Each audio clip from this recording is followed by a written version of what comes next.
Hello everybody, and welcome to the Greenlee Review. Today we'll be going over Spider-Man No Way Home.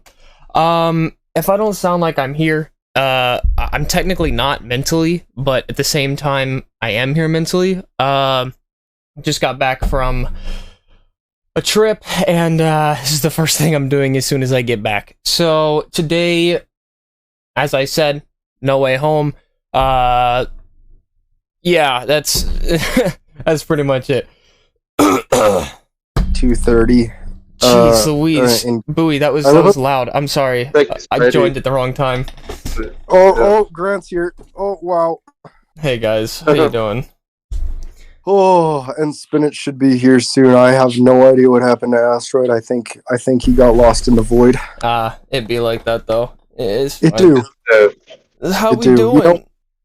You know, when I first fucking met my girlfriend, it was like nighttime out, and she was like talking. She was like talking about like romantic stuff, right? And I just like left into the void, and I came back with a flower because it was so fucking dark out. She didn't see where I went. And more than her thinking it was sweet, she just laughed, and I didn't know what to do about it. Just said, "I don't want to do this no more. I'm leaving." All right, I already did the introduction. Today I'm joined with CanadianBadass, BigBoyBouie, Spinach, and Asteroid. Although Spinach and Asteroid aren't here yet, so I guess you guys can introduce yourself. They can join later on. We're Canadian.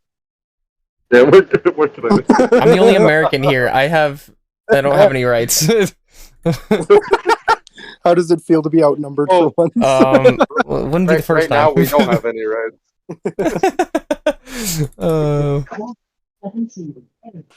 Yeah, boy. Well, okay. we're also different. We're also different breeds of Canada. One of us is like all the way on the west coast, as the other one's somewhat on the east coast. Someone on the east coast? No face cam? Yeah, no. I decided not to. I look like absolute garbage right now. I just got back from a trip. I'm really not in the mood to do a face cam right now. Like, that is not the vibe. Like that is the vibe. So yeah, we're just not gonna do that. We'll get into the review soon. We're just waiting on some people. We're just gonna talk about stories, bro. Okay, so on my way back, right? I had to go to the restroom, and I hadn't done it. It's a 5-hour trip, and we went to this one rest stop. It didn't have the restrooms were closed, and I'm like, oh, that's crazy. But they had these porta potties out front, and if you know anything about porta potties, it can either be really good or really, really bad. And I happen to get the really, really bad part. So every single one of them, there's people lined up. They're like, I don't like this place, and I'm like, oh, I wonder why. I walk in because no one's going into the certain stall. I'm like, it can't be that bad. Oh, it was as bad as they were saying. Not only was the entire floor filled with trash of God knows what. I look inside, like it's hard not to look inside of what's in the toilet. There are tampons. There is dog crap. There is literally everything that could be wrong. I swear I even saw a needle. There's so many wrong things that were in this thing. It sounds a lot like my hometown. Dude, I was like, that's so much period blood on one thing. On a tampon alone, I'm like, dude, that's not okay. I think she had an issue. But, you know, it's like, but then again, it's like, why would you even come in here? Like, was it really that serious? You just had to come in here to do your period with a tampon? Well, clearly it was that serious. And it's like, it was so weird, because, like, I had a mask on, right? And I couldn't smell anything. And you would think, like, oh, God, the smell's going to be ungodly. But no, I couldn't smell a thing. It's like, something's not right about here. And I looked around for, like, an air freshener. Obviously, they don't have any in those porta potties. So I'm like, something just don't feel right. But everybody coming out of there was like, dude, that's disgusting. And these women, they'd walk in and be like, ugh, and then walk out. It's like, bro, it's not that. Point of view, you go to the fucking Travis Scott concert the day after. Damn. Oh my God. I went to a rave where there were a bunch of people who, you know, I've never really met a crackhead up close and personal, but I did at this rave, dude, and I never want to encounter one of them again. It was this girl. I think she was drunk and she was taking something. She's missing a few teeth, and it was like you could smell it coming off of her, bro. I'm like, you are creeping me out, right? And this one guy, I'm not with a fraternity, but it was with my. Oh, okay. Spinach, hi there. Good lord. Oh my goodness.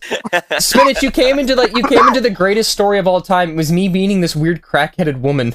All right, at a rave. Oh, heck yeah. All right, so I go to this rave with a few of the frat guys, right? I'm not a part of a fraternity because honestly, I just don't feel like it's needed. That's besides the point. I walk into this rave, and this girl who's already drunk before the rave even starts comes up to this group of me and a few other guys, and she's like all slurring her speech and everything. She said the same thing 5 different times, and I couldn't understand what she was saying, even when she was whispering in my ear, and I'm like, I kind of regret having me go down to you so you can whisper something in my ear, because now I feel like my ear's infected. So I thought to myself, it's like, what do I have to do to get away from this woman? Because she's there, she's getting close, and it's like, you are creeping me out, we need a cowbell on you, because she would show up out of nowhere. And she's dancing with one of these other guys that are from the fraternity. And I said, watch your back. She may have every STD known to man. And we just burst out laughing, dude. And she's like, what are you guys talking about? I'm like, nothing. Well, okay, my hometown, I see crackheads, like where I live, I see crackheads probably on a daily basis, because that's just the way it fucking is here. Right next to the main center of town, there's like the Seasons House where they have all the crackheads there, right? Mm-hmm. Just, trying to take care of them. It's almost like a little daycare for crackheads. And it's every time you go by there, there's something fun to watch. There always is. There was one time where I saw 2 of them argue over a chocolate chip muffin, and I kind of wanted to stay and just enjoy the show. That's funny. It's awful. It's absolutely terrible. Hey, but at least it's something new every time, right? I mean, she just goes like, hey! I have a friend who works there, right? Mm-hmm. And one of them, I think, threw a banana at her and then cried over the fact that she threw a banana and now it was dirty. Then she got a new banana and cried again because she was so nice to her. The logic of crackheads. All right, anyways. All right, how is everyone doing? Spinach just joined. Yeah, I'm not here mentally, so I can't word things correctly. How are we? How's everyone's day going so far? Denny's parking lot. Denny's parking. It's always a Denny's parking lot with you. I remember that.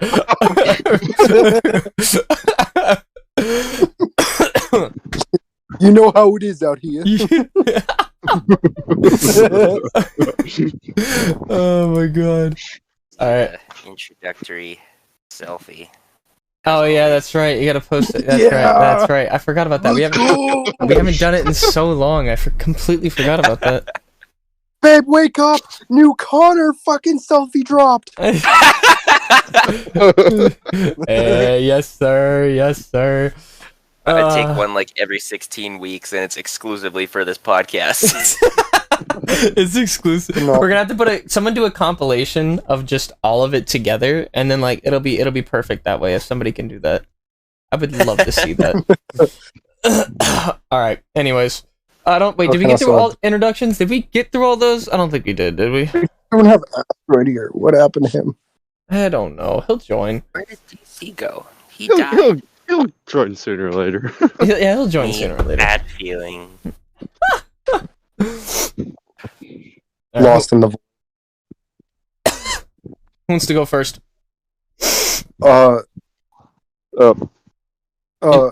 Introductions, I mean, not like. Oh. Well, I'm doing pretty okay. I have a bit of a cold, so if my voice is a little bit different or you hear me coughing, I promise it's not fucking COVID. COVID-19. Sorry. Sorry. But no, New COVID drop.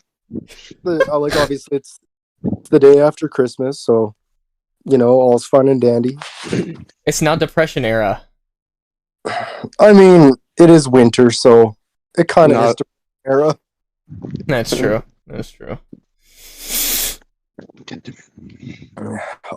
Who's next? Just got off work. Howdy do.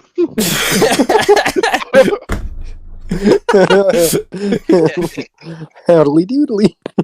Bro, I feel like we're like, okay, so I went to Buc-ee's, right? I don't know if y'all know what that is. It's in Texas, right? No. It's always packed, bro.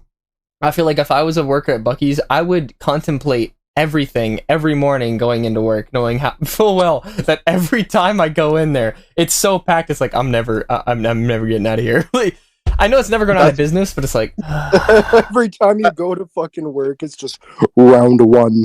round one. That's just like you hear like the zombies round starting music from Call of Duty. It's like that every freaking time. No, I guess I'm next. That's yes. so accurate with Walmart though. Oh my god, dude, you're right. Walking in Walmart, I swear to God. Trampoline park. I have like same thing. Like I freaking walk in, it's like calm for like 5 minutes, and then an explosion of every freaking person in the county coming in, and just a handful of teenagers that I go, all right, I've known you for 5 seconds, and I already hate you. Get out of my park. You just look at them, you're like, I know you're gonna be a problem. They always are. I'm always right. I kicked some out the other day because this like 12-year-old was like trying to be a thug and was like, "Hey, yo, why is your worker looking at me? Does he want to start a fight?" It's like, "Cause that's his job. Get out of my park." I literally told him that. So I'm guessing, Spinach, you had a great day at work. If you did go to work today. Oh no, I didn't. I didn't work today. I don't work on Sundays. I just woke up like 10 minutes ago. Must be. I'm nice. just glad I don't work around children. It's great. See, the thing is, like, I literally just walked by teenagers that were blaring music. Sorry. my thing is like, most children like stress me out so much. The thing is, I'm just really good with kids. Like, I'm just so good at it, but I hate them. That's how it be, though. That's how it be. How do I work around this? Because like at one job, like I coach like 80 specific kids, and I love every single one of them. I refer to them as my kids, as if like I'm a single dad of 72 little girls. Damn. And my other job, Child support gotta be insane, my guy. College tuitions? my Oh other job, god. trampoline park. I'm just like, Shit. oh, jeez, I don't even want to think about that. What do they say? The average kid costs 800,000 over the entire 18-year span. Oh my Lord. god. Dude. Take that by what, 72? Good lord. Oh. That's free birth control right there. There you go. No, you're right. You're right. All right, so I'm assuming everyone in here has watched Spider-Man: No Way Home, right? No, I'm just kidding. Dude. Spinach. What the fuck? Are you okay, Spinach? He's got like some sort of demon in his room that's like laughing at him because. I just thought I'd spread Exist. the final bit of Christmas cheer that I don't have. Oh, Oh god. Okay. All right, so so Spider-Man: No Way Home. It's been talked about for God knows how many months. The leaks quite literally proved everything that ever happened in the movie. In fact, based off the leaks alone, you kind of already knew it was going to happen, and that's terrible. And somehow it became a trend. It's becoming a trend with Doctor Strange and the Multiverse of Madness. But let me hear your thoughts on it. What did you think about it? How did everything play out for you? In English, I can't do, and my mind hurts, dude. My mind hurts. How did you like it? Whatever. I thought it was fucking phenomenal. I thought it was a great ass movie, and it gave a lot more than I even expected, and I expected a lot from it. I'd have to agree with that. I thought it was a really good movie. Like there was only like one or two things that disappointed me about it. Yeah, I have a feeling about that too. There was just like two or three. But overall, like it wasn't bad. It was a really good movie. There was like the parts that you'd think would be like awkward and weird, like the three Spider-Men coming together. Like that was like strangely normal. Like it was totally seamless. Like there was nothing like didn't feel odd. Like to see these characters that you've known about for years introduced in kind of like a new way, almost like, oh, this is the first time. Well, I mean, like it felt like as nostalgic viewers, like this works extremely well. And then as people who maybe never have seen the original or the last two Spider-Man series, this would be still amazing. Right. I mean, and let's be honest, even though Andrew's movies were not good, they literally did him justice in this movie, like, in all seriousness. Oh, absolutely. He was never a bad Spider-Man. He just had Yeah, it was never Andrew was the plot. Mm-hmm. Well, the thing about Andrew is Andrew Garfield on his own is a phenomenal fucking actor, and I will personally believe he is the best actor out of the three. But the issue with him, with his own movies, is that he's never had a fucking good script, right? Mm-hmm. And with this movie, he finally got a good script and was able to show for it. And he wasn't even like the main. Well, I wouldn't say he's like the main and non-main character, yet he still did fantastic in the role. I mean, as usual. He stole the spotlight without necessarily drawing attention away from the rest of the movie. Right. Although there's a perfect balance between, you know, having the different side characters, even though they're supposed to be main characters. So like, I'm glad John Watts was the one who directed this, right? Am I wrong? Who was it? No idea. I think so. All right, yeah, John Watts. I'm assuming that's right. Well, did a really good job of having that perfect balance between them not stealing the show and have it like, and Tom still being the main character of the entire movie. So, you know, I just went on a tangent there. On a rating of like 0 to North Korea, what would you rate it? Is that a raid with a D? Norway. Rate. Yeah, is it a rate or raid? There we go. Rate. Okay. I North rated Korea. What the I rated 11 nukes out of North Korea.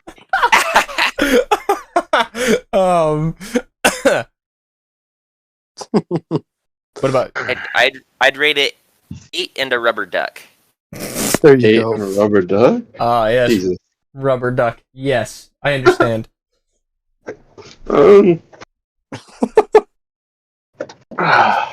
I give it to almost North Korea, but there's a couple of things that did disappoint, but not 100%. Mm-hmm. Personally, I mean, based off of the audience score and the the critic score, it's high. It's the top rated live action Spider-Man film to date, and we obviously know why. I'd rate it 9 out of 10 because again, there are a few things. My things may be different than yours, so like I liked and didn't like, but it was still a fairly good movie nonetheless. So let's talk about the starting scenes and everything. You know, the whole Tom being able to finding out that the whole I don't want people to know I'm Spider-Man. I don't like this. What did you think about how it started? Like the way that the story flowed at the beginning. How did you feel that it was, or what did you think it was going to lead up to, or whatnot? Like how did you like the beginning of the film itself, story-wise? Okay, the weird thing about this movie is the first act in its own right I felt it started a little off, and it was just a weird balance between humor and trying to be serious. I thought the first act was the worst part of the movie, and it didn't quite sit well, but as it went into the second and third act, I thought it was a fucking phenomenal film. It just felt a little weirdly mixed in the first act, if that makes any sense. Mm-hmm. Right. That's understandable. I mean, I kind of liked the interaction between Tom and Strange. Like the comedy, I know a lot of people tried to diss on the comedy in the trailers, and it's like, well, you really haven't seen the movie, so you can't really do that. And they switched it up, obviously. Because obviously they knew that it was such a talked about movie that they'd have to switch things up from the trailer to the movie itself. And you know, I don't want to say it's like a father-son kind of relationship that Strange and Peter have, but it's kind of like that in a sense. The chemistry between the two, not only as actors, but as, you know, Peter Parker and Doctor Strange, it's good, but it's still like, it's a bit muddy because they still have to figure things out. They got to know each other, but an Endgame, I think, Infinity War and Endgame, but only just a little bit. So I feel like they could have touched up on that a little bit, and I feel, since I believe it was stated that it was supposed to be like a civil war between Tom and Doctor Strange, in a sense. I'm glad they didn't go in that direction, because the way that it played out was good, so it could lead up to, you know, the whole bringing in all the Spider-Men and all the villains and whatnot. Now, let's talk about the Doc Ock fight. What did y'all think about that? How did you like that to play out, or what would you change about that? Personally, I didn't find. I felt like it was. Spinach says something. I kind of. I'm sorry. I am sorry. I'm bad. All good. I was just gonna say, personally, I didn't find anything strange with the Doc Ock fight. Didn't really feel all that weird. I felt like it was good to introduce Doc as a character first, just because he was going to have such a kind of a dynamic turnaround throughout the movie. He was a central character without being like a main character that you have to spend time with every few minutes, but he was really good at like tying this whole thing together, that hey, we're not in our universe, things like that sort of stuff. Right. Yeah. No, I thought it was interesting. It also kind of introduced him as like started to imply that he could be a rational character, whereas the other characters in the movie were like extremely irrational, and fewer things piss me off than irrational people. So it was refreshing to kind of like get the sense like, okay, if anyone is gonna get this, it's gonna be the man with 4 robot arms coming out of him. I'm just honestly confused, right? Like, I know they're supposed to be from different universes and whatnot, and it's their fate to like die according to Doctor Strange, but how would Doctor Strange know that? Because let's be honest, how would, and I'm going on a tangent here. Yeah, how would the lizard die, and how would Sandman die? It's like they came back because they were brought in immediately at the end of their films when they were quote unquote supposed to die, but we don't know how Lizard would have died, and we don't know if Sandman would have died, so I don't fully understand that. That's a plot hole right there a little bit. But it's nothing. I don't think it's anything too serious to worry about. But English, I can't think of anything. Well, yeah. I'm thinking of it this way.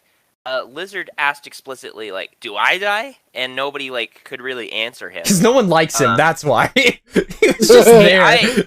Side tangent. I like Lizard. I think he's an interesting character, and I was like so stoked when he was introduced in The Amazing Spider-Man 1. I was pissed when he got so snubbed into the ground in this movie that he wouldn't even come up to the loft. Like, my literal thought was like, did you just not want to animate him? Is that why he's constantly in the dark? Is because you just didn't want to animate this man for like the entire movie? And it's just like, ah.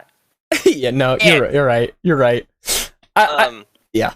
But anyway, Andrew kind of implied when he was giving his pep talk to Tom, like, that some time has passed since we last saw him. He like stopped pulling his punches and things like that, right? Mm-hmm. We don't know how far into the future Andrew like really is with his in his storyline. Right? We just know that last we saw him, he was fighting the Rhino. Right. So I don't know, there could have been a point where Lizard broke out of jail or something like that again and was still trying to do his weird like lizard evolution thing, and there was a point where Andrew was like, nope, you're done. And then you're done. Snuffed him. You're done. You're done.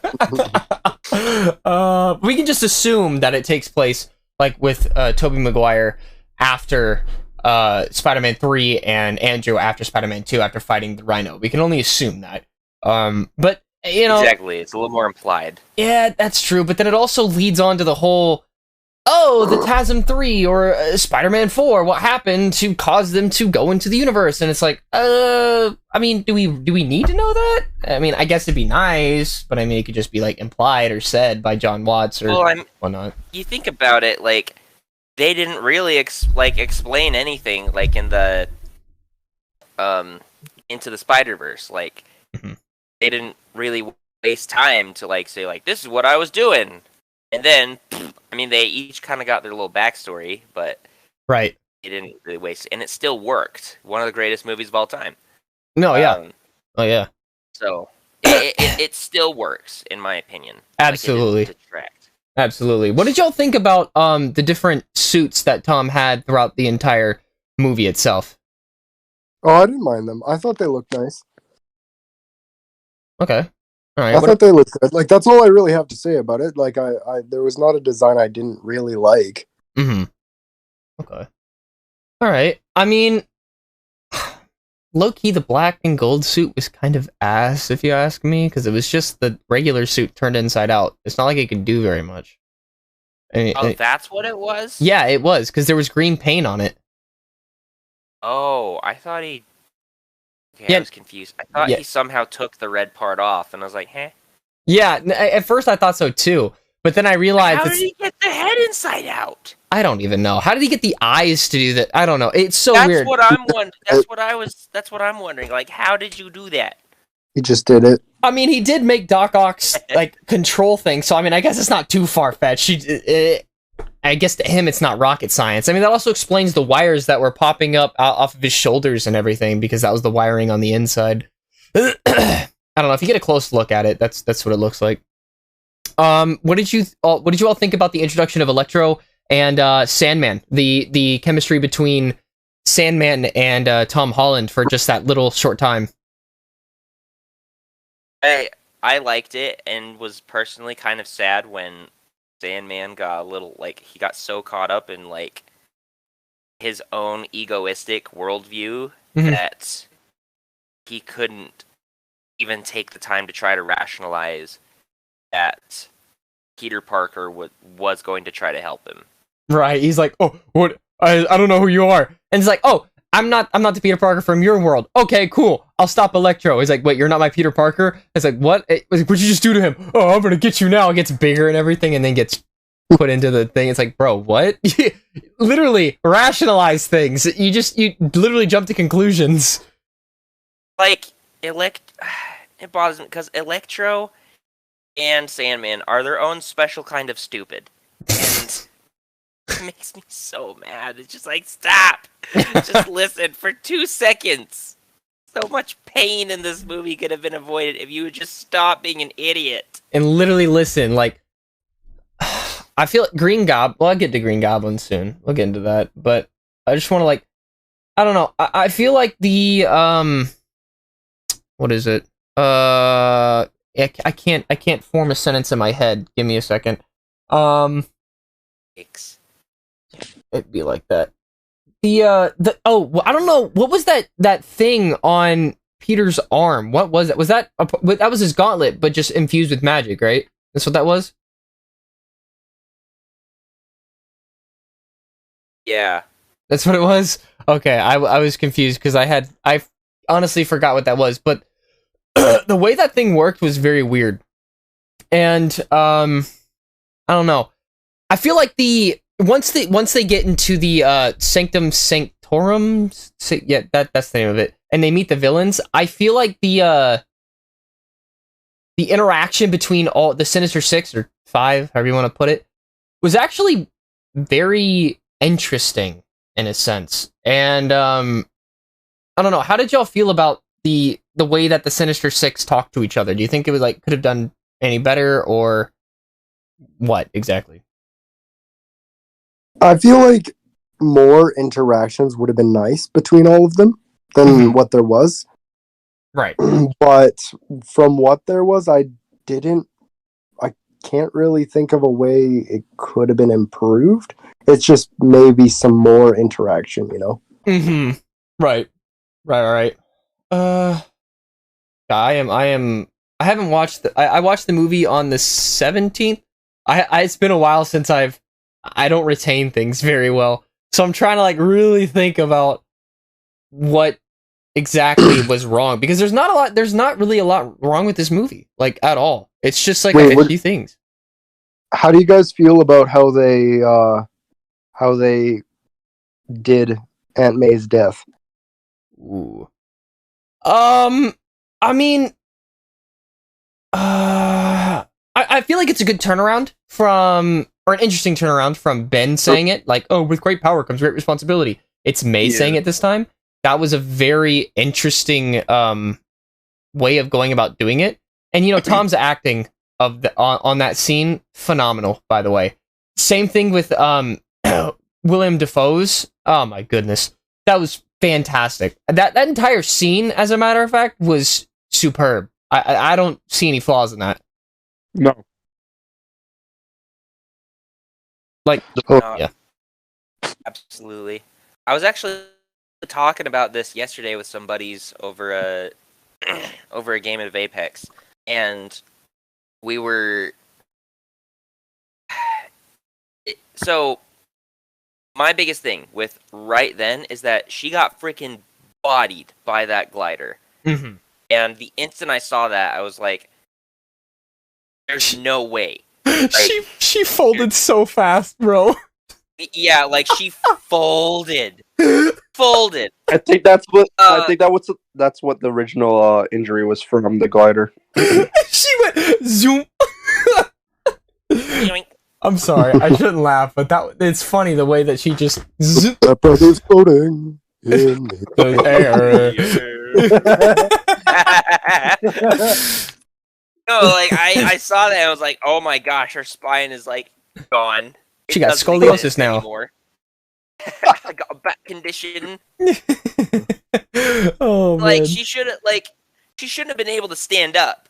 But like the fact that she did stand up, I was like, oh, okay, she's okay. She'll be fine. And then she died, and it was like, oh, I guess she's not fine. She's like, oh, I got a little fever. Hold on, dies. Like, exactly. So it was a mixture of emotions for me. For like, you know, like I was sad, but I'll be honest, I was a lot more sad at Gwen Stacy's death in Amazing Spider-Man 2. Mm-hmm. And I don't know, it was just a weird death for me. Like, it was sad, but I just couldn't find myself being emotional about it just because I was overthinking so much. I was so confused. Well, I mean, like, yeah, that's true. It's like, and the funny thing is, which honestly isn't funny, is people still bash Gwen's death to this day, like just for slander, which is terrible. And you know, I honestly felt indifferent a little bit. I felt indifferent and different at the same time about Aunt May saying, "With great power comes great responsibility." It's like, okay, I like it, but like, why are you waiting until now to say that? You know, it's like, why did it have to come to your death to say something like that? I understand that the rights had something to do with it outside the movie itself with Sony and Marvel and whatnot. I get that, but I don't know. I don't know how to feel about her saying it. Yeah, it was It just didn't. It didn't feel right. But the introduction of Toby and Andrew. Oh my goodness! I don't know of any theater that didn't erupt and just cheers whenever that happened. Like, did y'all's theaters do that? Because mine did. I think I was the most hyped out of my theater. I was screaming like crazy. I saw it with my family, and at the very beginning of the movie, I had to like move to the other side away from my mom because she just couldn't handle how much I was reacting to this movie. Andrew's comedy was fucking amazing. The fact that I love Andrew. Oh no, you're so right. Didn't want to crawl. He's like, "Don't throw the bread. Just don't do it." Why do you keep throwing the bread at me? Like, I think this suffices. He's like, crawl around. He's like, no, I don't think so. I don't think I want to. And then like it's like, so do you have a suit, or are you just gonna walk around like a youth pastor? Is that how they were gonna do things?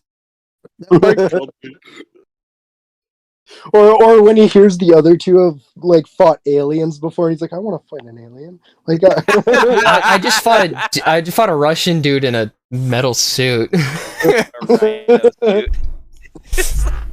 Oh, that was funny. Yeah, the interaction with all the Spider-Men was fantastic. I honestly don't think they could have done it any better. I absolutely love it. Like, immediately as they saw each other, they were automatically like, chemistry, amazing. Right? Yeah, exactly. It was fantastic because they're basically, if basing it off the MCU, they are versions of Tom Holland. Like, they're variants. if I remember correctly. Yeah, no, another thing to point here. Another thing to point here is also with Andrew. Another thing that improved too. I think his Peter Parker also very much improved than what he was in the Amazing Spider-Man movies. Absolutely. Like I feel like he always had a really great Spider-Man, but his Peter Parker really lacked in previous movies, and that's because of the script, right? But in this one, he actually felt like a dork, you know? Yeah, low-key, because he was just like, it's how Spider-Man or Peter Parker, excuse me, is supposed to act. And everyone knows what TASM 3 would have been. If you've read the script, oh my god, that was a shit show in itself. But they did him justice in this. I mean, it goes to prove that he can be a good Spider-Man. And I think I mentioned that earlier. He can be a very good Spider-Man. It all just comes down to how the script is structured and who's literally directing it. That's literally it. So, and they did him justice. I just don't feel like they're going to do a TASM 3 or a Spider-Man 4. I feel like it'll take away from it. I do agree with that. I could potentially see a TASM 3, Spider-Man 4 for are we talking about Tom or Toby? For Toby and Andrew. Oh, absolutely not another one for Toby. Like, no, Toby's too old now. I'm not even gonna lie. I'm surprised. When I first found out Toby was in the movie, I was kind of surprised because I didn't think. Well, if you remember, Toby very well blatantly said he never wanted to be in another Spider-Man film. And a big part of that too is what the paparazzi did to him after he was Spider-Man. It was just not fucking okay what he had to go through, and I don't blame him. And I very much believe this is going to be the last time he ever plays a Spider-Man. Yeah, no, I completely agree. I mean, especially literally what they did with the paparazzi and everything. I don't blame him for not wanting to, like, at all. It's just like, but I mean, I made a video on this on TikTok. I don't know if y'all saw it. There should be a TASM 3, but not immediately. You understand? It's like, it doesn't make sense to make it right now. You've already got... Go ahead, Canadian, my bad. No, I was just saying hey to Asteroid. Oh, DC's here, yay! DC! Hey, buddy. Sorry. It's all good. I just read the Discord, I was like, oh shit. It's all good. It's all good. I'm actually at work right now, so I don't think I'll pull up a video feed right now, but I'm in a lunch break right now, so I think it's a good time. Okay. Alright, that works. Oh, yeah.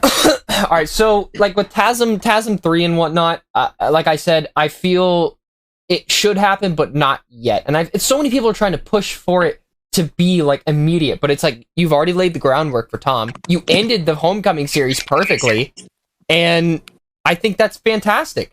Yet, you want to start TASM 3, it's like, but why? Literally, why? You've already got something. It's only due to Andrew. Yeah, like, They why want now, you know? We're already starting great with No Way Home, and then we're just, like, fixing the past. I mean, that's good, but, like, why now?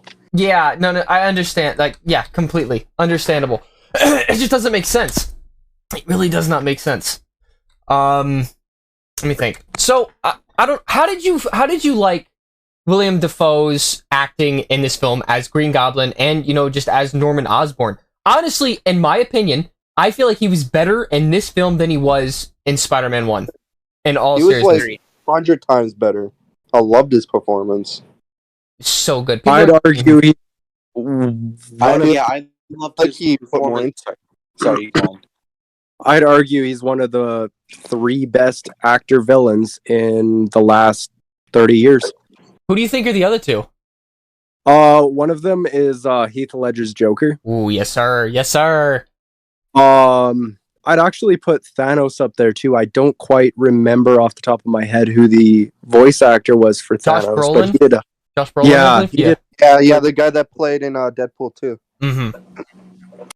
Yeah, right. He's good. Yeah, I like how William Dafoe, he brought back, like, I like he did bring up a lot of potential in the No Way Home movie, but I also liked how William Dafoe brought back the meme where he said, I'm something of a scientist myself. I loved that. That is so perfect. I was choking on my popcorn ever since throughout the whole scene until he betrayed Parker. I was just choking on my popcorn ever since then. I was so funny.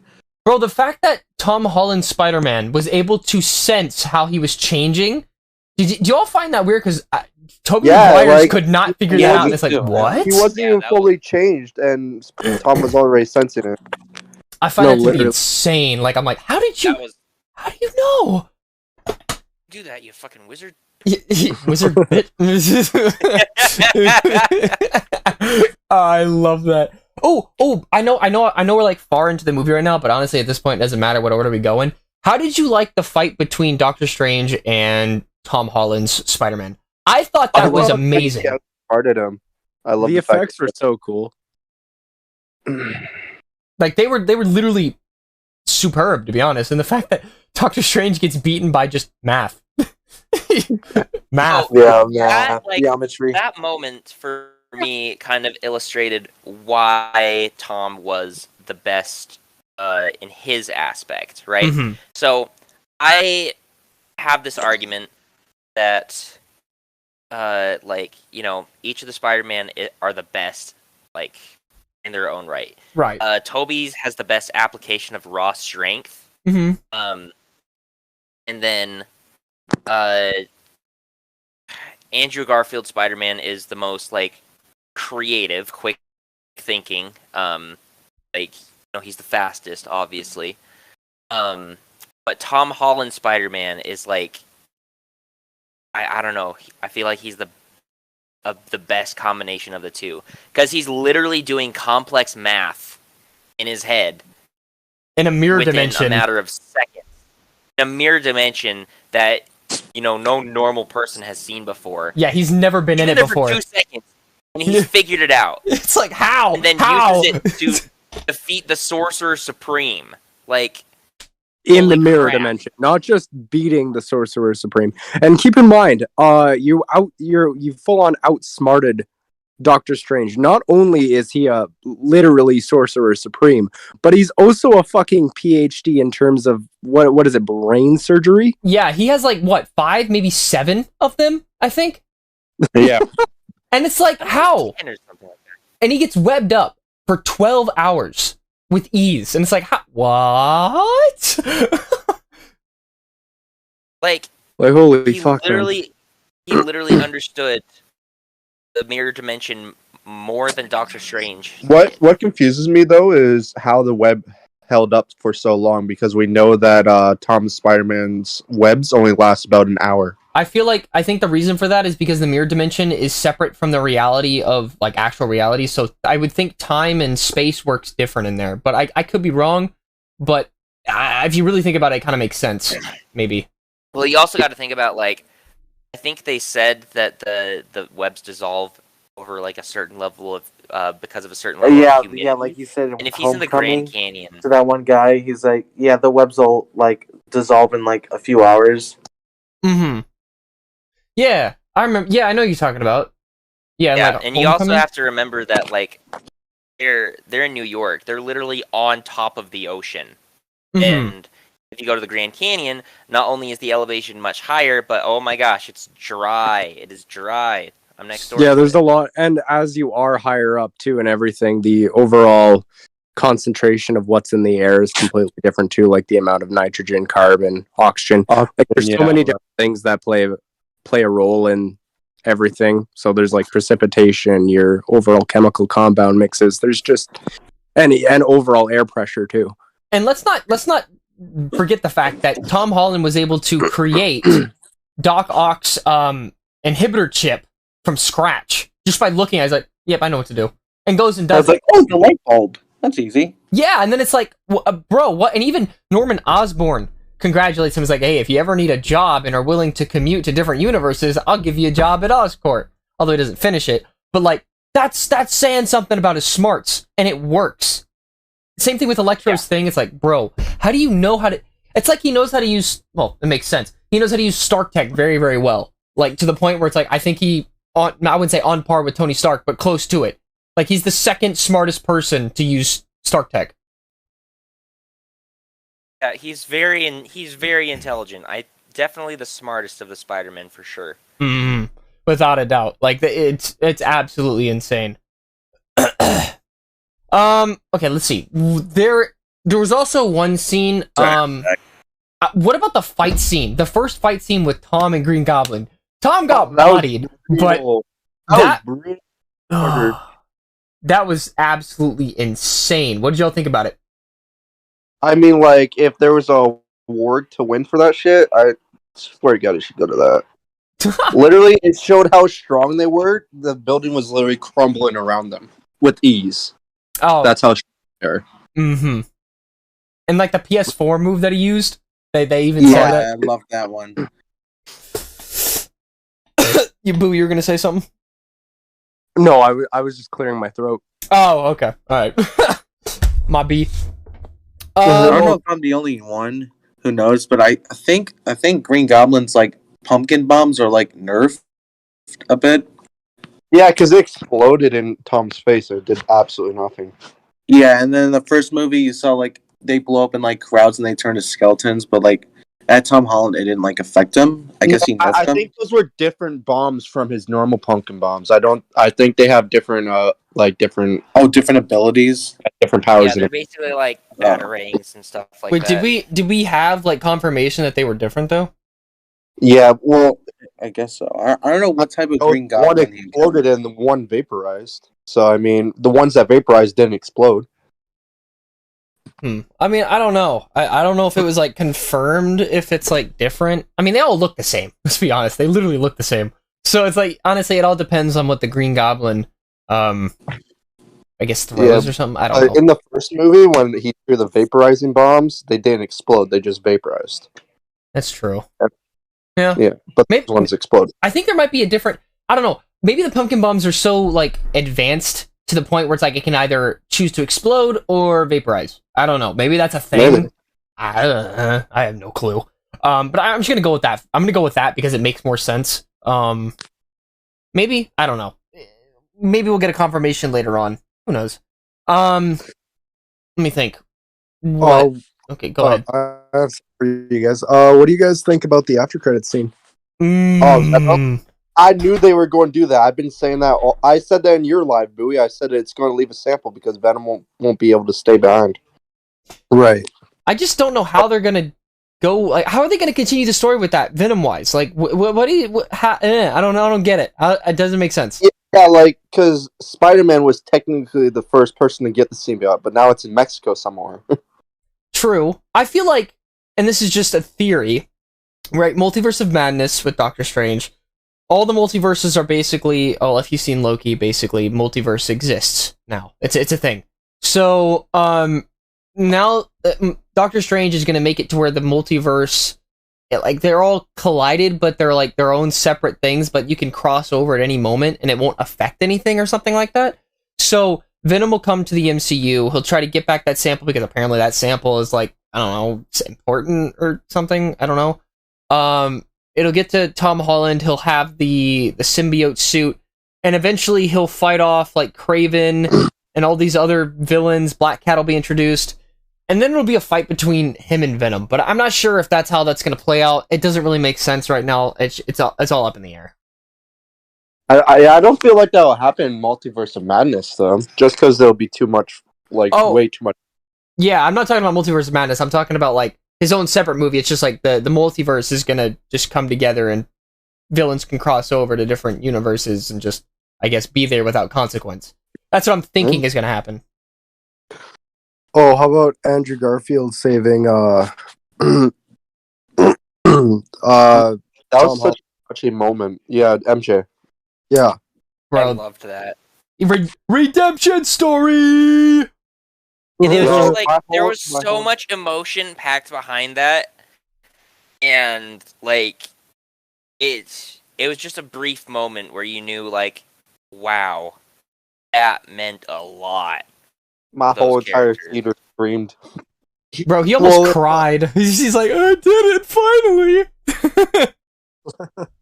I almost did too, not gonna lie. I cried when that scene went down as a kid. Bro, low-key, I almost cried too, like, almost, but it was like, you know what?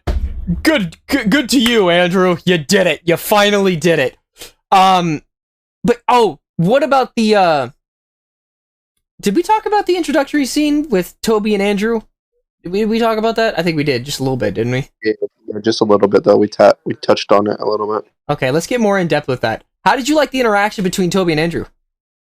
I like the fact that Toby's so experienced, or Toby's Spider-Man, is the fact that he kicked off the roof instead of just doing a flip. Give him English momentum. Fuck. I like the I don't honestly. I'm not really sure how. So remember whenever he's first introduced, Toby's first introduced by Ned. Ned is the Sorcerer Supreme, by the way. Anyways, how he's introduced by what's it called? By Ned and MJ and oh my goodness, English, please form a sentence. How Toby's like, it's like, yeah, your friend is in distress. I'm like, how do you know that? You don't even know who Tom is yet. How do you know that?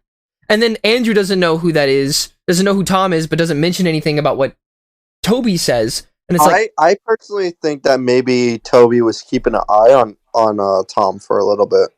Personally, so he's a stalker. no, I feel like Toby maybe did have a big like mentor vibe throughout the entire movie. I think maybe he sensed him at first and then was following him around. Because he wasn't wearing a suit. He was wearing normal clothing. Ah, like a youth pastor. Yeah. Youth pastor. This guy is just following Tom around, seeing what he was doing. Oh, interesting. Okay. I mean, yeah, that makes sense. And I mean, he even personally said he senses that Tom needs his help. Okay. Oh, speaking of it, what about the interaction, like that heartfelt interaction between Tom, Toby, and Andrew about like, I stopped pulling my punches. I lost Gwen. Yeah, I love that. You can definitely feel the emotion behind it. I loved that whole scene. It was perfect.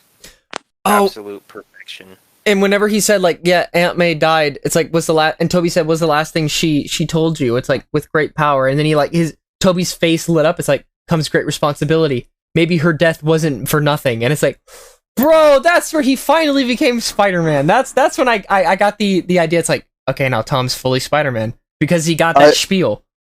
I personally love the fact that each of them had like a mentor in a sense. Like Toby had Uncle Ben, but Andrew didn't say Uncle Ben. He said Gwen. That was his person. Right. Hey Grant. Yes.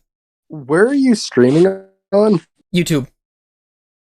It makes it easier. I was easier. looking at your Twitch for a second. I'm like, yeah, it makes it easier for me, so I don't have to download everything and then re-upload it. It's so I was kind of terrified. Nothing was just like your stream wasn't going or something. I'm on a private server, so nobody can find me. Oh man, I'm just making streams so I can watch him later. Yeah. Oh goodness. But yeah, I was pretty scared there for a second.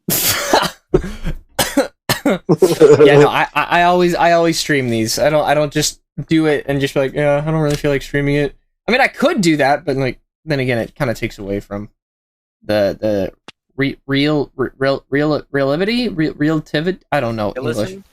Yeah, realism. That's it. I don't know what I'm saying. Okay, so what about we talked a little bit about the quips that the Spider-Man had, like the comedy that they had between each other before the final fight. I love that. Peter 3. Yeah, Peter 3. It's like, what is going on out there? It's like, we suck. It's like, I've never worked with a team. Yeah, neither have I. Oh, I have. I don't mean to brag, but I was with the Avengers. The Avengers! What is that? Who are they? Earth's mightiest. What's that? How is this helping? Are you in a band? And then Tom looks so offended when Toby's like, "What's you that?" guys don't have the Avengers? You don't have is Earth's mightiest hero? I was like, how is that helping? Okay. Anyways, that's beside the point. And it's like immediately they literally have the talk where it's like, I'm Peter 1, Peter 2, and Peter 3. All right, cool, let's go. And then they all start working together as a team. And then we have the greatest scene in cinematic history: the three Spider-Men swinging, doing their iconic poses at the end. I love the fact that Tom wed both of them and gave them more momentum. Oh yeah, that was really cool. That was great. He just pulled them back. He pulled them, and then it just... Yeah. I love that part. That was really good. And, you know, during the fight itself, even though there's a lot going on, you can keep up with it in a sense. It's like... Yeah, there's definitely you can definitely keep track of everything. Yeah, and it's like the fact that all the devices they made to counteract all the villains, they worked, so it's like fantastic first off, but the coordination that each of them had after the fact, so like so they could cure all the villains, was phenomenal. Just the way that it all played out. It was smooth. The cinematography, the pacing, I don't know if you all think differently, but I thought it was great. I would have to agree. Like, it was... Yeah. Everything, Well- like, pacing and everything in the movie was amazing. Mm-hmm. Definitely. Yeah. Well, one little scene that I really liked was when Mary Jane had like so much trust issues for Andrew when they met, Mm-hmm. and I don't know. I just thought it was really funny when Toby walked in, not wearing a spider suit or anything, and then he's just looking over at Andrew, and he's just so confused on what the fuck is going on. Or I hope it's okay if I walk through. Oh, it's gone. Oh, it's gone now. Bro, can we all agree that out of all the love interests, MJ from the first Spider-Man was the worst one out of all of them? She was like dating yeah. 3 different guys in one movie. Horrible. Terrible love interest. I hated her. Did not like her. Kristen Dunst. Bro, I love the Like third Kristen of the Dunst. Spider-Man 3 Gwen Stacy. What a great actress. Mhm. Right, yeah. I simped for Gwen Stacy so hard as a kid. I still would. We talking about TASM, or are you talking about the original Spider-Man? TASM. TASM? Well, honestly, who wouldn't? Let's be Yeah, really. Who would? Episode. Honestly, like, in any medium that I've seen Gwen Stacy in, it's just like, why would you choose MJ over her? Like, look at her. Exactly. It's like Like, even in the cartoons, I'm like, this woman is perfect. Peter, what the hell are you doing? he's not the smartest, okay? He's not the brightest. Well, that's so Even weird to me Felicia, because bro, his there's, IQ like, all is these- like, There's all these girls, and he's like going after MJ, the plainest one. The plainest one. The most basic woman out of all of them. Basic white Vanilla bitch. Got red hair. Like that's like a red flag right there. Yeah, It's like, right on top of her head. yeah, exactly. That's your biggest red flag. Yet you don't even care, bro. You know, and like you Yeah, got exactly. Why would you ever go after a ginger? What the hell? exactly. That's what I'm saying. Is that I don't get it. It's so stupid. Even I realize, like, bro, you can't be doing this to yourself right now. I would know. You can't be doing this. And it's like this is the pinnacle of it all. This is basically it. Oh my goodness. The last part, whenever Doc Ock meets up with Toby again, and that sentimental thing between Electro and Andrew, I thought there was a Black Spider-Man. The whole Miles Morales thing. Bro, Oh, that God. was so good. I loved that. I'm going That was- back that to a was funny. nobody. You'll never nobody. You ain't even the shit. Oh, I was like, what the fuck? It ain't shit no more. Like, what? it was so funny to me because, like, Andrew was like, I don't know how to respond to that. It's like, He just oh, like, man, I'm so sorry. Damn, I'm sorry. Oh. Hey, Max, I miss you. He's like, you're not even the shit. Shut up. And Andrew's like, oh god. It's like, okay, all right, cool. I wanted him to say, "Hey, oh, Sparkles, you got a new look," but he didn't say it, and I was like, I "Bro, want that so bad. Oh my god. Take a look what I sent into I the gotta see it." chat. Exactly how it came in. Exactly how it came in. No, you're right. The cameraman, dude, you're right. You so right. Good lord. Good lord. But the sentimental part with Toby and Doc Ock, I thought that was beautiful. That was absolutely beautiful. Yeah. Right? That was awesome. It really was. Like, the whole, like, trying to do better. It's like, I wanted Doc Ock, like, you have to do better than that. You know, I thought he was going to bring that up. It's like, you can't just do better. You know? Don't do better. But he didn't say that. I was so hoping for Doc Ock to be like, so lazy. You're Like, still lazy, though. Lazy, I wanted it. He missed opportunity. And like the whole, you know, the meme where they pointed at each other. I know that there was one in the lab when they were making things, and one on the bridge, not the bridge, the Statue of Liberty. But it's like it was so nonchalant. It's like you could have missed it if you weren't paying attention, and I did. Exactly. I missed it the first They time. needed to all have a Maguire game together, but they didn't. Gosh darn. I don't know. I You wish. cut out a little bit. What did you just say? A Bully Maguire dance scene. Watch it be a cut scene. Watch it be a cut scene. All of them are dancing. They're actually after the whole thing's over, right? They come back, but they're all just dancing and they're doing the Bully Maguire dance in the middle of the street. How funny would that be? Dude, my little brother learned how to do the Bully Maguire dance. He's like 13 and he can do it perfectly. I can do the default dance perfectly. Yeah, so can I, kind of. Not to flex or anything, but you know. Most of the dance moves I know how to do, I learned from trying to copy Grant. They're not easy. They're really not. Like in all seriousness. A couple of them I've tried, but I never uploaded them because I literally can't. The state video that we did was perfection, though. Yeah, honestly, yes. I lack the ability to dance because I have the flexibility of a brick. I believe My that. problem is I'm too flexible, and so like I try to do like a 90-degree turn. It's like, oh shit, there's 180. It'd be like that one scene in Iron Man 2, whenever they show the thing on the screen and it's the robot, it turns its whole entire body around and it just breaks and it just falls over. It's like, oh god, ah! Yeah. Now, oh my goodness, dude, the retribution of Tom beating the crap out of Green Goblin. Let's talk about that. That first punch, he folded his ass. He Honestly. really did. And then he jumped up and smashed through the thing. I'm like, bro, that was an intent to kill. That was an intent to kill. Yeah, holy crap. I would be scared. I love the fact that when Goblin's foot got webbed, his face, like, he looked so scared. He was like, oh shit, here it comes. Oh, damn. It's like that meme. look is just like, It's oh like that no, this meme. guy It's fights like, dirty. damn, I'm about to get my shit rocked.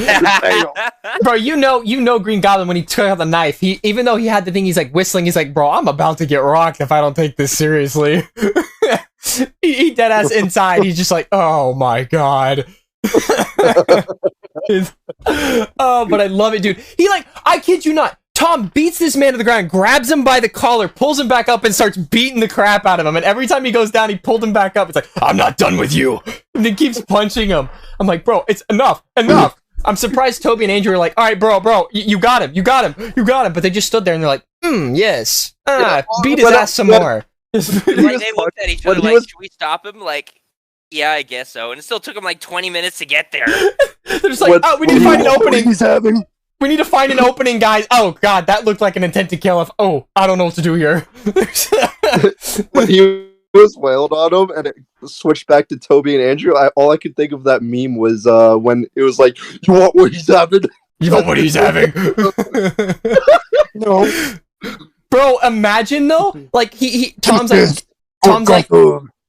says, get up, and then he's like, guys, come join this, and he's like, all right, and they all start beating down on him. It's like, bro, this is not fair. You jumped this man. It's like, and then Goblin's like, instead of this time, he's like begging like he did in the first movie. He's actually begging for his life. Like, guys, please stop. This hurts. They all just start beating him around, dude. It's like a mosh pit. Dude, that'd be hilarious if that actually happened. They'll just start like beating on him. They start like hitting him with objects. They just go and web objects off the shield and start beating him with it and start kicking him and everything. No, that just reminded me. I'm gonna talk for just a second. Okay. Freaking. So this was the first movie where we saw Tom Holland actually throw a punch at someone, right?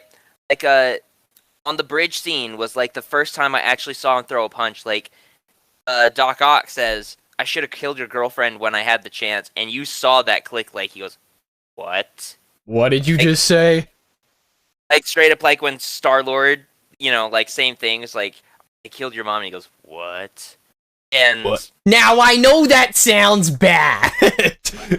so, like Tom actually threw a punch and was like actually going to town on Doc, and so like, and once he had once he had nothing to hold back against Goblin, like it was over. Like he was not holding back. He was straight up going to kill that man. Mm-hmm. Like dirty and everything, and it was crazy. And oh, hate on the kid. Killian would go like, yeah, still, Goblin folds Tom. It's like, no. The It- end of the. Oh man. No, the end of the film proved otherwise. Though. Yeah, literally, the dude got beaten. I love Killian, but he confuses me. That man confuses the shit out of me. Me too. Sometimes, like, wait, huh? So I'm like, huh, okay, yeah. But Tom in this movie, dude, I gotta put it out there, okay? Tom, as someone said in the comments, he's a menace in this film. So imagine this, right? But with the symbiote suit, he's gonna kill somebody. He's gonna kill somebody. Oh, if he had a symbiote suit, man, Goblin would be a dead motherfucker. I swear to God. I'm not joking. One shot. One shot. When he folded him the first punch, that would have been Goblin's head rolling down the freaking shield. Literally, oh my gosh, yes. Dude, he was denting the shield. He was denting the copper shield. It's like He put his fist in the fucking... My guy wasn't holding back. He jumped up and boom! You can actually hear the echo. It's like, oh my god, this man. It's like I just want to kill you. He kept going. It's like that punch didn't phase his hand or anything. He didn't even feel it, bro. Bro, yeah, he got up and he's like, I'm not playing around this time. And it's What like, do you guys think about that? Oh, sorry. No, go ahead. Oh, I was gonna ask what you guys think about there not being a sixth member of the Sinister Six. I actually kind of feel like it was a good thing because then it would have been too much. They kind of just did a little bit of perfect. If there was another character, I'd feel that they would need more time for the movie. Because it should have been Toby's landlord. Oh Toby's yeah, landlord. Give me rent. No, it should have been in the multiverse when the multiverse is crashing open. All you see is "Give me rent." It's like Thanos when he's like, fine, I'll do it myself, and it's him. Give me rent. And it's like, give me rent. give me rent. But like, I don't know. I feel like what's it called? The future of Tom Holland's movies in the MCU are they've set the groundwork. The groundwork is done, and it is a perfect way that they ended off the Homecoming series, especially at the end. That suit, oh my gosh, it was amazing. Oh my god. The look, the final swing, all of it. Like I couldn't have changed it. Did you see the new TV spot with the new looks? Yeah, the new looks. I'll see if I can find it because I don't know. Like, there's one person that edited it to make it look like what it should look like, but like I don't know. I don't know if that's like I don't know if that's how it's going to look, the one that was edited, but it's close enough to it. And I don't know. I give the suit 9 out of 10. 9.5 out of 10. It was honestly really good. Yeah. Good. And the fact that Tom towards the end, whenever he makes the decision to have everyone forget who he was, how did y'all feel about that? Like, did he make the right decision? Did he do I feel like he made the mature decision. Okay. I think I feel like that's the only way that he thought could work.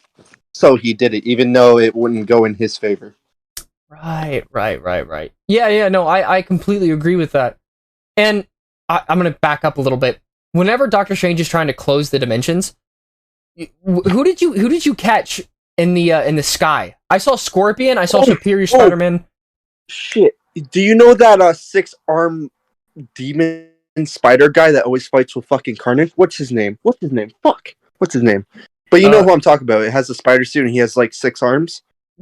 Man Spider? Oh yeah. No idea. Yeah, no, not human spider. He's not like Spider? yeah. His name starts with a D. It's like, but he always fights with Carnage and in the comics. Cool, But yeah, I think we saw Black Cat too, if I remember correctly. Yeah. We saw Rhino. Craven. We saw a different version of Mysterio, a more comic version. Oh yes, yes. We also had Rhino. Ah yes, Rhino, not the mechanical one. That Not the machine, an actual Rhino. Yeah. I thoroughly, and I saw Superior Spider-Man was there. Who else? Man, I don't remember the name. Not Hobgoblin. I think Red Goblin, if I remember correctly. I don't know. There was a lot of them. It was either Hobgoblin or Red Goblin. It was either one of those two. Yeah, one of those. And you know what really gets me thinking, right, is the fact that the dimensions, right, show all these different villains. And yeah, could it be future villains? Maybe I would think so, but like since it's all these different dimensions, although then again we don't know how many dimensions there are, because if you really think about it, right, Doctor Strange said the villains who know Spider-Man came into villain. Yeah, but it's like we only got 5 and there's only 2 universes, so how does that make sense? Because that's not all of them. I know damn well that's not all of them. There's no way. Yeah, exactly.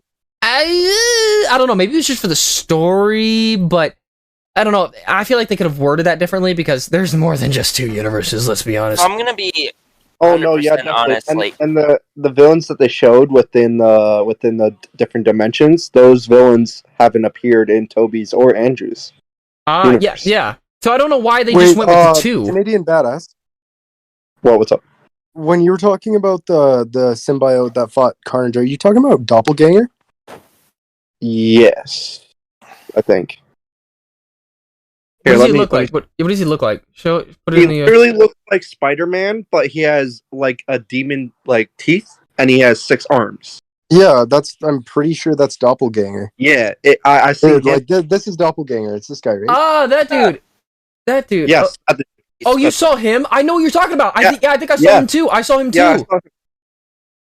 Interesting. Yeah, I saw him, but I didn't know who it was. I honestly thought it was a different version of Doc Ock. I'm an idiot. I literally saw him, like, it's cool. I was like, okay.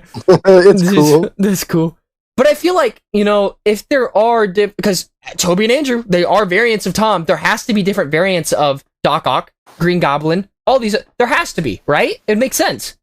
And the fact that Rhino was in Andrews, there must be a variant that is actually a rhinoceros like a mutated. That was shown in the sky, right? That's not the same one. It can't be. It's not. No, it isn't, because it wasn't mechanical. Exactly. So it's like it just makes sense. But there's a lot of I don't want to say there's a lot of plot holes, but there's a lot of plot holes in this whole thing, because now that we know that the multiverse is a thing, right? I believe, again, Multiverse of Madness is going to make it to where these villains can cross different universes and do their own thing. I feel, and this is super weird, I may be going crazy here, okay? Oh, I also saw Morbius. Sorry. Yeah, Morbius, I feel, takes place after Doctor Strange Multiverse of Madness. Is Morbius within the MCU, or is it Sonyverse? That's the He's thing. Sony, because it's weird, because we saw Vulture. Maybe it might. We also saw Andrew Garfield's Spider-Man, like maybe around. I feel like, on a poster. Mm-hmm. Yeah. And they also directly reference Venom in that trailer. And then they also has the Oscorp from Amazing Spider-Man as well. Right. I think that's what people that's what got people to say make TASM 3, because of the Morbius thing. But here's the thing. I feel the reason that there's the trailer showed all these different verses is because he's able to travel to different universes, right? But like in a way that either he doesn't know he's doing, or it's like he knows he's doing it and he's just trying to cause havoc in all these different universes, which wouldn't really be too far-fetched, because if you've seen Loki, the whole Kang the Conqueror being in different universes, as soon as Kang was killed in Loki's verse, right? There was another Kang the Conqueror that overtook the same universe that Loki was from. So it was a completely different one. But then again, the whole Loki thing was like something beyond time itself. It wasn't at the end of time, but it was like something that existed within the timeline, but not in the timeline. I don't know how to explain it. Independent of time. Like, if you have time and a time, like quote unquote timeline, whatever the organization. Or maybe another theory. Maybe that Morbius relies when Multiverse of Madness is happening. So maybe the multiverse is crossing over. Exactly. It's the same thing with the Venom 2 trailer. Remember, at the very end, that's when like the whole when Doctor Strange, I guess, does the spell or whatnot, he comes into the verse. So which is confusing because Eddie Brock nor that Venom knows who Spider-Man is. None of the Spider-Man, because it's a completely reverse. At the end of Venom 2, Venom explicitly says, like, a hive mind of intelligence and information gathered across millions of years, across thousands of different universes. Oh, okay. Oh, yeah, okay. So that makes sense, yeah. So maybe it's connected to a universe where he knows Peter Parker. Tobey Maguire's third movie. Yeah, exactly. Oh, yeah, that makes sense. That would make sense. That Venom's no longer alive. Yeah. Well, I mean, if it's a variant aspect, I mean, it would make sense considering what Spinach said, the whole hive mind thing. It would make sense. Yeah. No, I completely get that. Huh. But then again, you have to ask yourself, what universe is Venom from?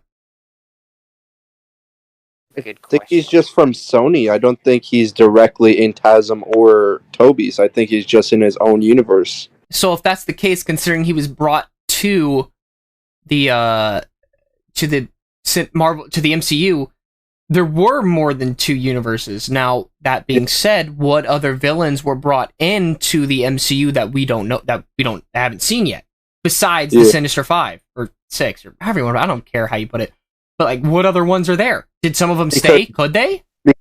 Because Venom 2 nor Venom 1 has a reference to Spider-Man at all. Exactly. Like you don't get any references from Spider-Man. And it's like, I just don't know where they're going with that, you know? Because eventually, that Venom, Eddie Brock's Venom, Sony's Venom, is going to be fighting Tom Holland's Spider-Man. There's no way around it. Like, I feel like that's the way they're going. But the way that they're going about it, doing it now, it's like, I don't know how it correlates. But I feel like they're going to figure out a way how to make it correlate. And I feel like that's going to take place after the Multiverse of Madness, where everything is going to literally come together to make sense so it can expand outward. You know what I mean? I have a theory on why like a piece of Venom stays behind, because when Venom's being transported back, he says, "I don't want to go," so maybe he split a little bit of himself off so he could stay in that universe. Yeah, that would make sense. That makes sense. Because he was literally screaming, "I don't want to go. I don't want to go." No, I don't want to go. We just got here. Completely. Right. Yeah, I get that. So he split himself off so he wouldn't leave Eddie, but he would still be connected towards that universe. But I feel like... So that... Sorry, Spinach, you go ahead. The hive. Well, I was just going to say that little blob, I don't know how much of Venom it's going to retain. No, it might not don't know if it's that Venom or it's a different Venom with a different mindset. We don't know which one it is. Yeah, so... Wouldn't it be stronger, though? Like, think about it, because Venom, whenever he gets, like, the blood... Once it connects with Spider-Man, because then it'll get increased strength. Right. And the ability to shoot webs and all that. Yeah, because that's how Venom is strong. It is how strong he is because his connection with Spider-Man. I feel like the web shooters will become irrelevant whenever he gets the symbiote suit. Well, yeah. Well, they always did. Yeah I just feel like they're going to do that, because he has the web shooters now, but it's just like... They did it in comics, they did it in TV shows. He always had organic webbing once he had the symbiote. I just want to see Bully Holland. That's all I care about. Bully Holland? I want to see Bully Field as well. I want to see how menacing that guy is. Dude, it'd be hilarious seeing all of them come together as the bully versions. The movie Internship? Where he smashes the keyboard? Bully Garfield. Bully Garfield. That would actually be interesting to see. That honestly would be. All right. What? Okay. So I believe we touched base just a little bit on this. What about the where do you think the story goes next for Tom? How do you feel that they could progress the story? I don't think they'll introduce Venom quite yet. I think they'll throw in a villain to spread out Venom's arrival within the MCU. Okay, like a fodder villain, but also a very important. I Somewhat. feel like Venom will be a Thanos to Tom's Spider-Man. That would be yeah, because if you think about it, right? I mean, Venom is an anti-hero, and Venom was always the strongest of the villains. Well, he was always the end game. Well, here's something you got to consider though. With Venom, like Venom is a complex character in his relationship with Spider-Man. Mm-hmm.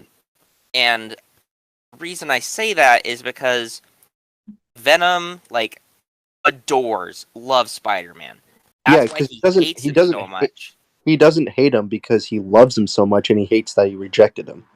Yeah, and so that's the whole reason Venom hated Spider-Man for so long was because Venom's kind of like a child. So when your parents abandon you, how angry are you? Or like a toxic ex-girlfriend or something. Yeah, like you that. still love them.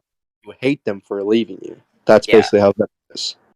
Something like so. Yeah, but the thing is, in recent years, Venom and Spider-Man have become reluctant teammates to a point where they understand each other. They don't hate each other, but they'll team up when necessary. And work together. Yeah.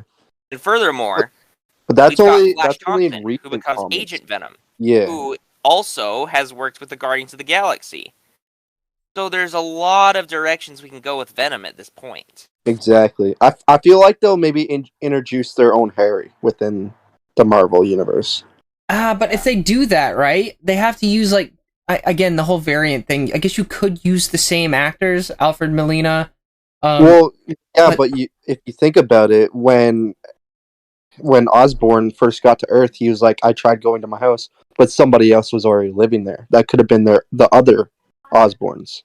Well, I mean, if it's Norman Osborn with the Green Goblin, could have killed them. Yeah, but that Green Goblin wasn't taken over yet.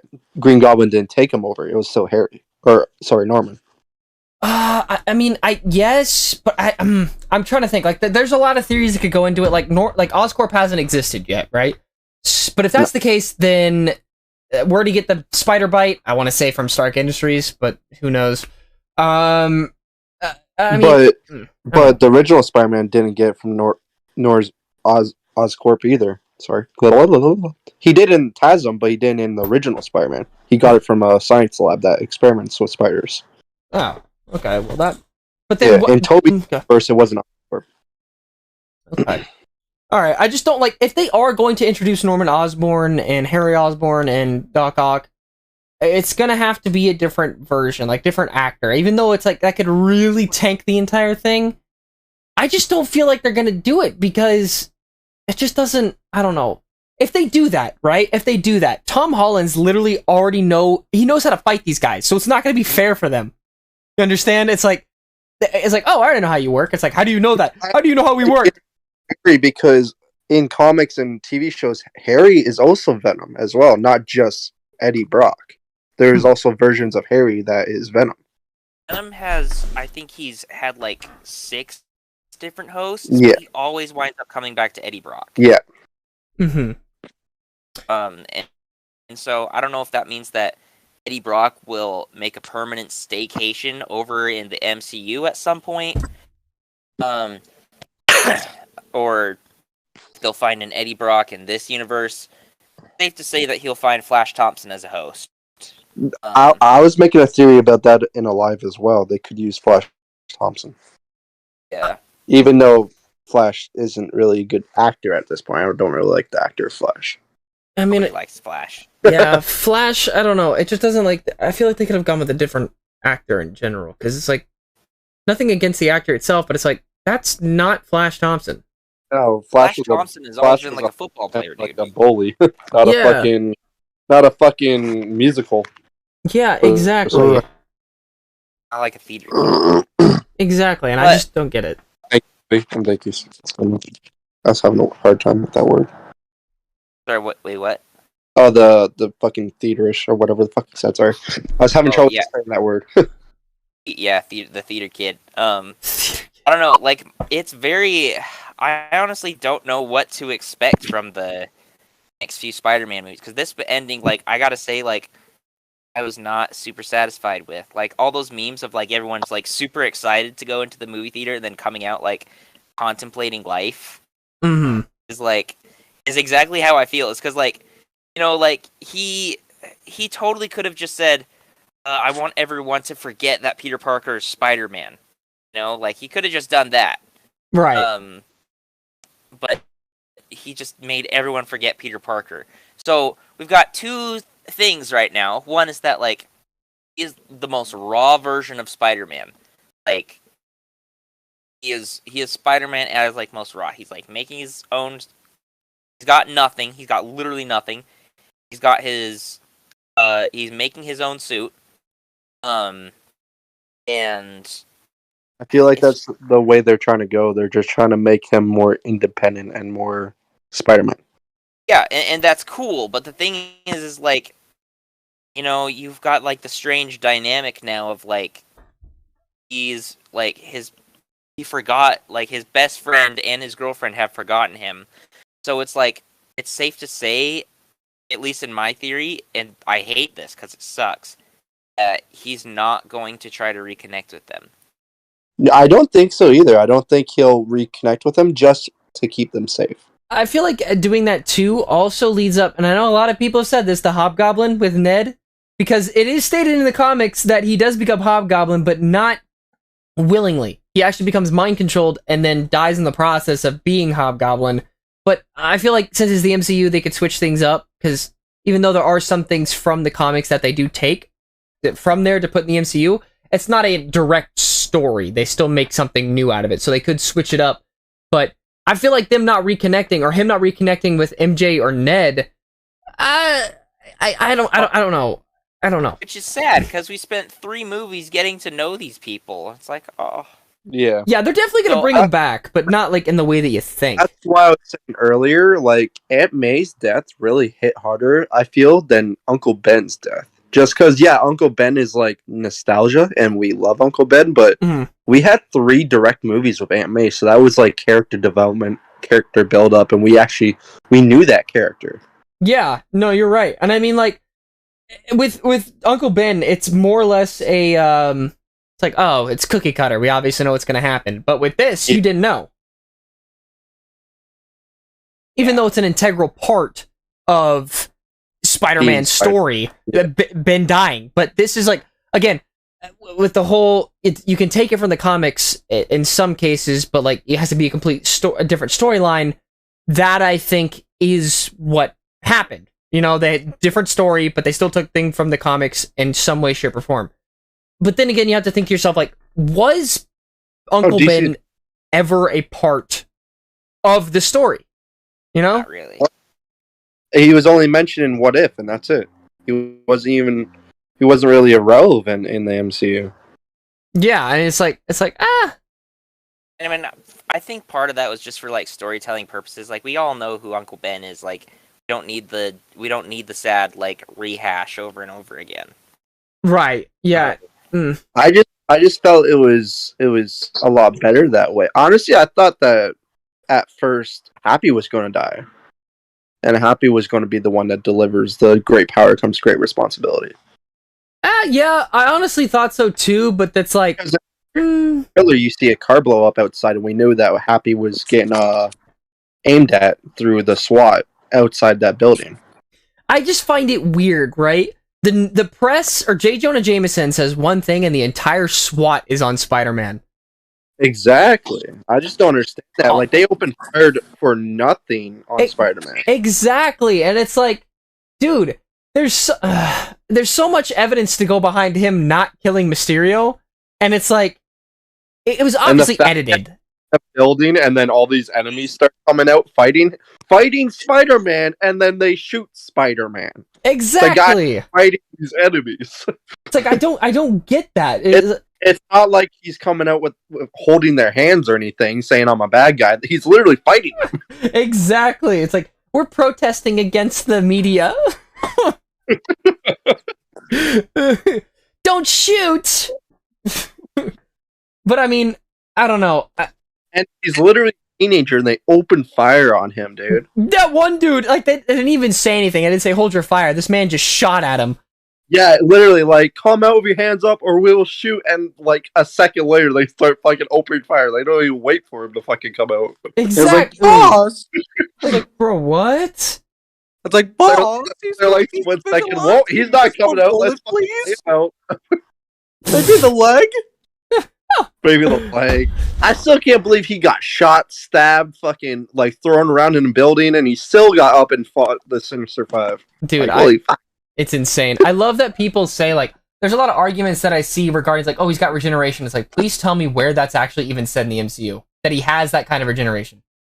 Yeah, exactly. Like, that man rolling around in a building and exploded in the face by a bomb and shot in the arm. Exactly, and people are using the arguments like, he thought he broke a rib. If you knew you broke a rib, No. Yeah, and you don't need to think about it. It's there. If you even say, I think I broke a rib, you broke a rib. There's no thinking about it. What are we talking about? I'm back. We're talking about the SWAT opened fire on Tom. And how much he was beaten and battered to all hell. And then we were talking about, like, oh yeah, I think, and people are like using the argument, it's like he thought he broke a rib. He didn't actually break it. It's like, bro, if you think you broke one, there is a huge chance that you actually broke it. Why else would you say it? There's like 80% chance that fucking thing's broken. Yeah, exactly. It's like, what? Especially going through 20 floors? Yeah, you definitely broke something. Ugh. Silly fools. Silly, very silly. Alright. Man, the guy literally body slammed him through 4 floors at once. Exactly. He threw this man up. He threw him up. WWE brought him down. him through and then fucking grabbed 4 floors. He dead ass did that. I'm like, bro. Man went from an old crippled man to a WWE star in like 2 seconds. Honestly, this man was not holding back. And then Tom's like, I'm gonna pay you back in kind. Beats the crap out of him. It's like, I'm not done with you. And then keeps beating him like, and bro. And then Toby and Tom, again, they're in the back like, bro, I don't think, should we stop? I don't know what to do now. Toby's like, nah, man, let him finish. Let him get up. Let him get up. Let him have it. It's his hand that died. And then Toby's in the back like, damn, I didn't even beat him up that bad. God, dude, I've been bloodlusted, but this. The fight sequences are 100 times better in this movie than they are in the first 3 trilogies. Honestly, like, yeah. No, you're right. Like, they full out with the fucking fighting in this movie. Like, full out. They really did. They went above and beyond with this one, and I love it. And you know, I love how they had like the time under tension whenever they brought the villains into the house and he was helping them. It's like, bro, there's got to be something that goes wrong here. Like, there has to be. I don't know if I'm the only one who felt that, but whenever Tom had the spider sense go off, I'm like, oh no, something bad's happening. It's like, what's gonna happen next? What's gonna happen next? Is there gonna be a villain that lashes out? I loved how shook Spider-Man first looked when they got the first appearance of Goblin. Like, that motherfucker's about to stab Spider-Man. Like, he wasn't even moving. And then, like, he just... On the bridge? He stopped. On the bridge like, with the first appearance? Like, before he got teleported, he wasn't even moving. Like, he was so shook. He was so scared. He was like, what the fuck is that? Wait, what's happening? The flying elf man.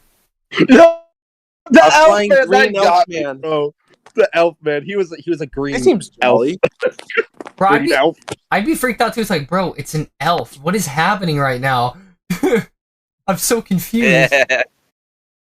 No, I'm not even kidding. Like, on that bridge scene when the Goblin first appeared, like, he was 2 seconds away from smoking Tom. And Tom wasn't even moving. He was, like, standing there still.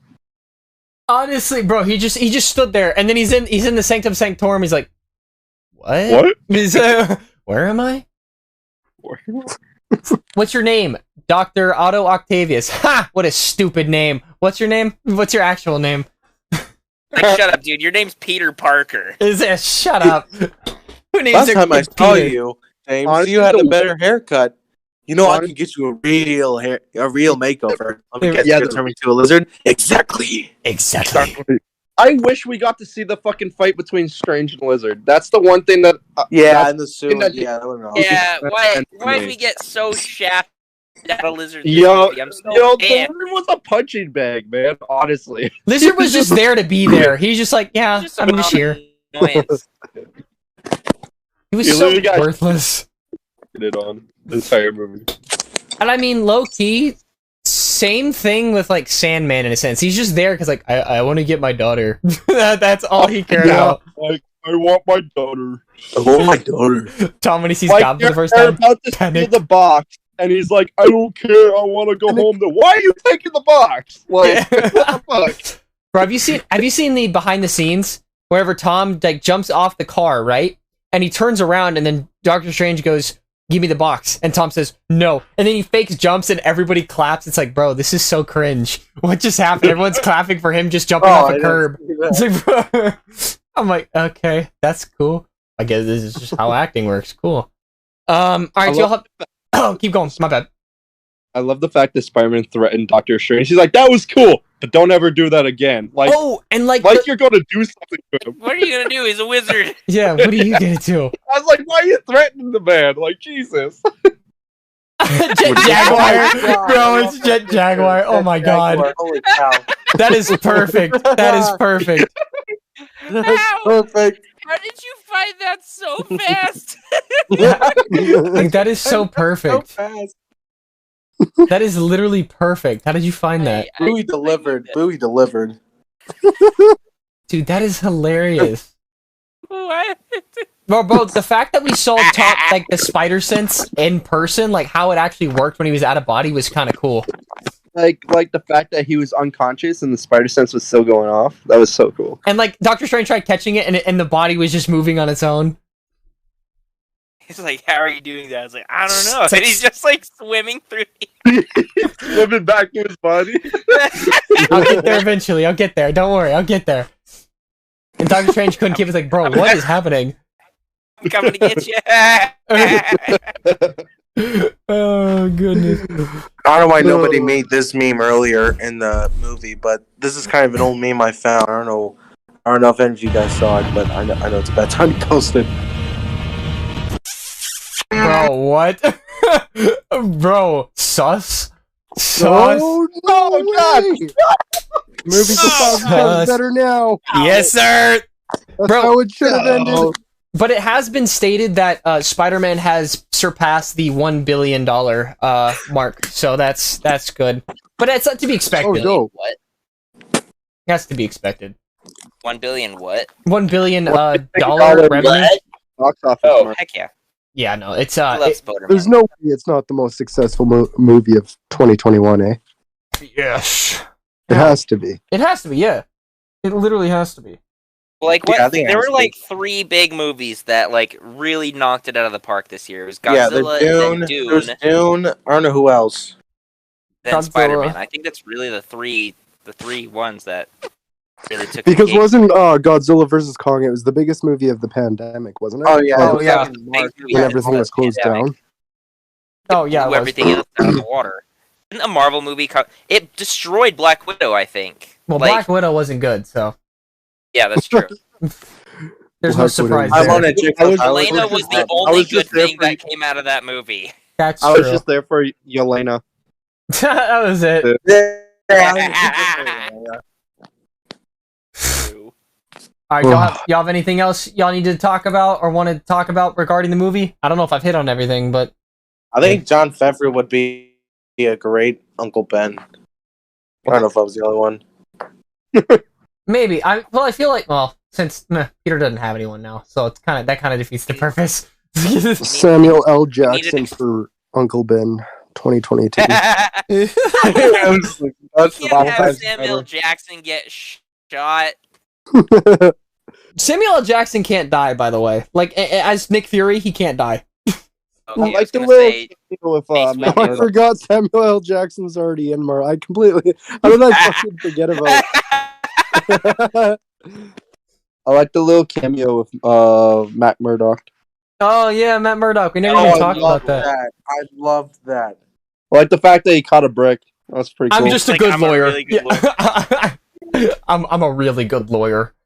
I'm a really I'm- good lawyer. How did Still you gonna do need a that? better lawyer.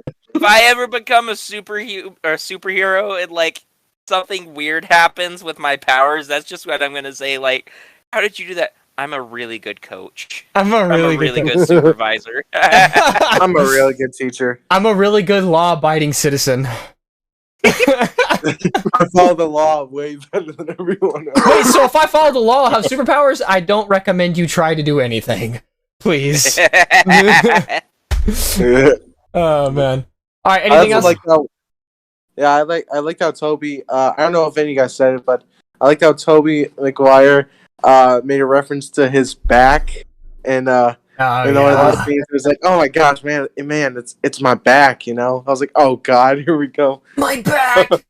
Oh, My back. I didn't understand that. Why? My Why was that funny? Because he broke his back in the second movie. Right? Yeah.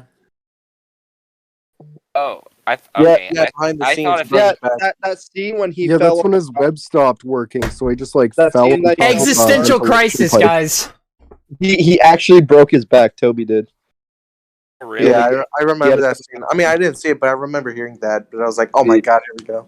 That's why. It's That's why he got. hilarious, actually. That's why he got so much for Spider-Man 2. I did okay, what about Andrew? He got, like, night- what I was think he with got, his like- back? Like, His back thing is from swinging. It gets like cramped up and shit. oh, okay. That would make sense. It was I'm just a understanding little- now. It was just a little meme reference to the whole back thing. I see. My I thought it was back. like gonna be like I carried this franchise on my back for so long. I feel like what is it? The oh god, what was it? The existential crisis part was hilarious. Like, so how'd you write? Like, web block existential crisis. Oh, don't even get me started. Like, Don't even get me started on don't even- oh man, I'm still on the part that you fought an alien in space. Like, does it only come out your wrist, or does it come out somewhere else? This is No, not only anywhere somewhere else. else. No, just Like, the I- wrist. I can't explain. Like I don't do breathing. It- It just Yeah, happens. It's like I don't breathe. Can we please get another movie where they cross? Honestly, over when he again? 'Cause, said like, I don't do breathing, I'm sitting there like, so you don't breathe? So you don't That was breathe? stupid. Like, you don't breathe. Oh, good lord! He doesn't need air. we need a Spider-Man Marvel TV show That would be where they can hilarious. cross over again. That would be awesome. Who would they fight I though? feel like we need that more than a movie. I don't know. Hammerhead, Tombstone. Kingpin. Financial Raven. crisis. I'll go for Scorpion, landlord? but I don't know. The landlord. The landlord. Good lord, that's your biggest foe. Oh, the reference at the end, like, make sure your rent's paid on the first of every month. Crippling yeah, depression. I was like, oh, Crippling debt. All I could hear in the back of my head was, give me rent. Give me rent. Get me rent. Give me rent. Right when you fix the damn door. He comes in like a JoJo stand. He's like, boom, give me rent, and then goes in and punches him. Orange? Rent. Money. Oh my god. That's the main villain. They have to fight crippling debt and crippling depression as Spider-Man because they're all broke. Or Man, I do that all the time. The landowner works for Kingpin, and it's Oh, a climb yeah. up that. That's how it all works. So he works for Kingpin. Kingpin is dead. Have you guys seen the? Have you guys seen Hawkeye? No, I doubt he's I have. I Yeah, I have. saw it. I doubt it. Bowie, you're arguing with a JoJo fan and the color palette changes? Ah, crap. 7-page Muda on your ass.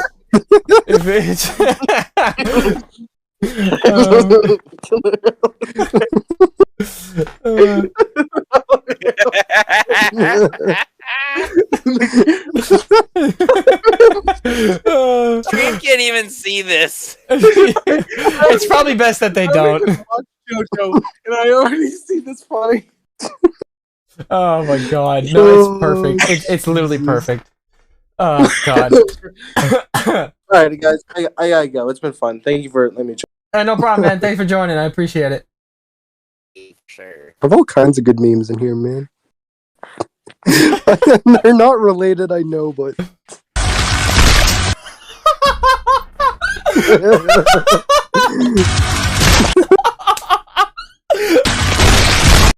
the Doom music tops it off. God. So He's just ripping SpongeBob apart. Ooh. Oh, that's hilarious.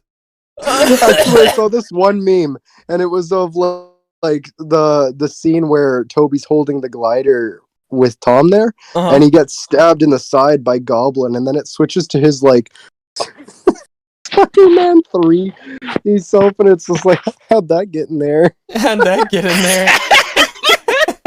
How'd that get in there? And the little smirk too. How'd that get in there? Oh man. Oh wait, I think I got it. Hold on.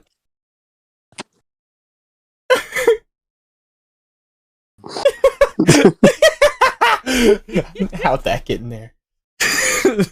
Oh man. Alright, do we have anything else we need to talk about regarding Spider-Man, or do you think we covered everything? Gregory, do you see this small vent on the floor? Have you ever heard of Among Us, Gregory? You need to vent. I know it'll be hard for you to be sus, but I know you can do it, Gregory. What is FNAF anymore? Gregory, I actually have the full video. Let's see if I can find it. This is what we usually do. This is how we completely disregard the fact that we have this. So we just like we just go on tangents and we don't even talk about the movie anymore. This is how we One Yeah, right. thought bot in your. But it's fun to share memes. It is fun. It's so much fun. I'm gonna send the actual video to the Someone in the stream asked, which friend would you rather have, James Franco or Jacob Batalon? Jacob Batalon, by a long shot. I actually have a friend who, she has Jacob Batalon's phone number, and he tried to, like, hate her so hard, and she friend-zoned him so hard. Damn! It's just, this girl from Utah friend zones Jacob Batalon. A literal an actor icon. An actor icon. His Instagram. Fact.